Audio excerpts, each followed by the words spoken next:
Buenos dias. Buenos dias, mis amigos. Happy Fiesta Day, Barry.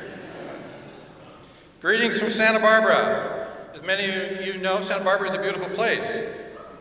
But I must admit that landing here this morning in New England has been nostalgic.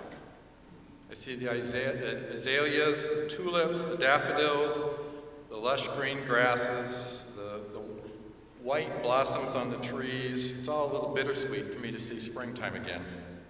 I mean, I've already forgotten about our springtime in Santa Barbara. It was 4 months ago.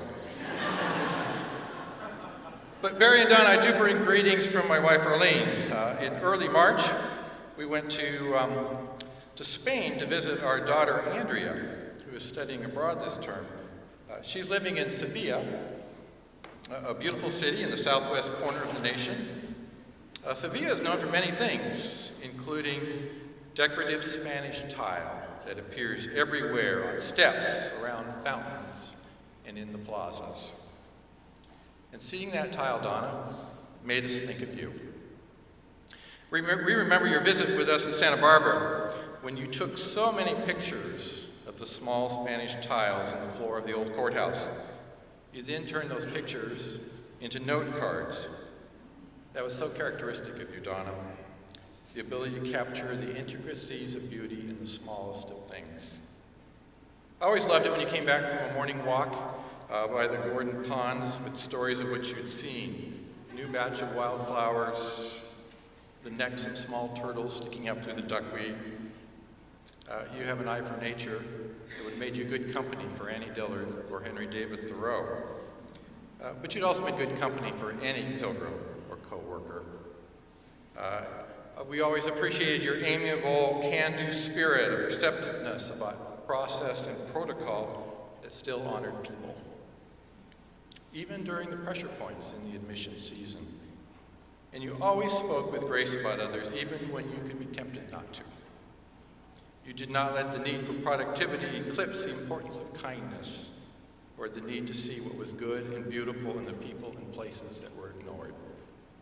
So Arlene and I would like to give you these hand-painted Spanish tiles as a gesture of appreciation for our time together at Gordon, and as a thank you for the ways that you made us more alert to the good people and beautiful places around us. Why don't you come up, I'll give it to you.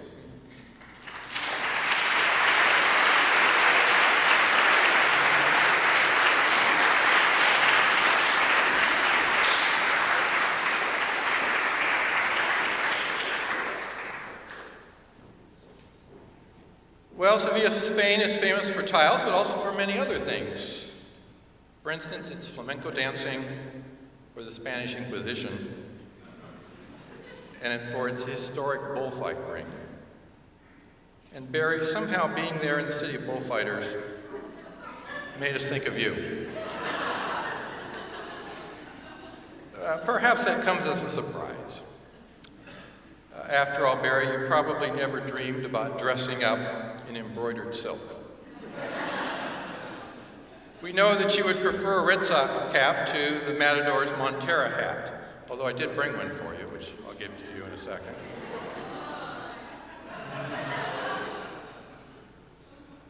You were never one to strut into any arena or gesture theatrically to the crowd, although I do suspect that you would prefer facing the bulls to speaking at a faculty meeting.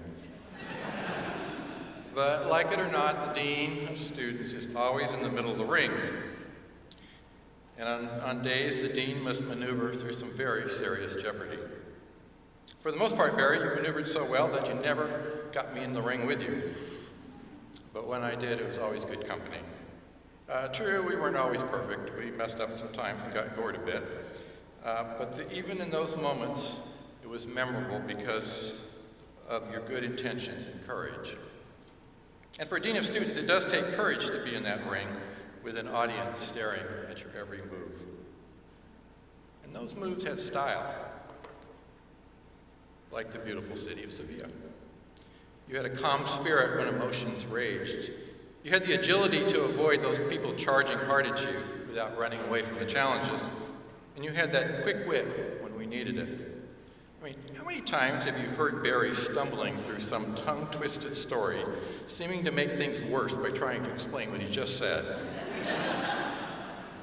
only to realize that there was art in all that verbal slapstick. One of my favorites was at a president's convocation when he announced to the students that we'd listened to them and established a bar. He meant salad bar, but it came out bar. It was fun to see him work out of that one. So. How many times did we see you temper others' anger and anxiety through your words of good humor, or through your words of reassurance, prudence, and sound counsel? Like a matador, Barry, you know how to hold your ground, to hold it on principle, but not with a foolhardy or myopic rigidity. Many people talk about balancing mercy and justice, but that blend is usually elusive. On so many occasions, Barry, I saw you embody it. In fact, you displayed it as well as anyone with whom I have worked. In daily decisions or an escalating crisis, you listened well and endeavored to discern what was both wise and humane. At its best, Gordon has always been a dance of freedom and responsibility. That ethos is so difficult to maintain, especially with all the moral posturing and marketing that can snare evangelicals. But we knew that such an ethos could flourish at Gordon largely because of the tone you set when guiding colleagues and caring for students. You had the courage to find integrity in nuance. In any decision you made, you had less concern for what the decision would mean for your reputation than what it would mean for the well-being of the community or the redemption in the life of the student. So Barry, congratulations on your excellent career. Good deans of students are rare, though they never see their names on promotional posters. So I'd like to correct that right now by giving you a poster.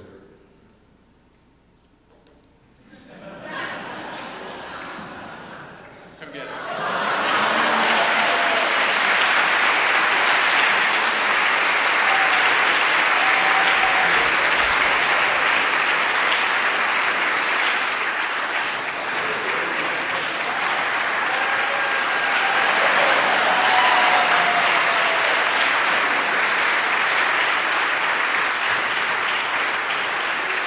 You can keep the poster for a few laughs if you want, but it does convey a truth, because for Arlene and for me, as well as for so many people in this room, you're always a campeón, a champion.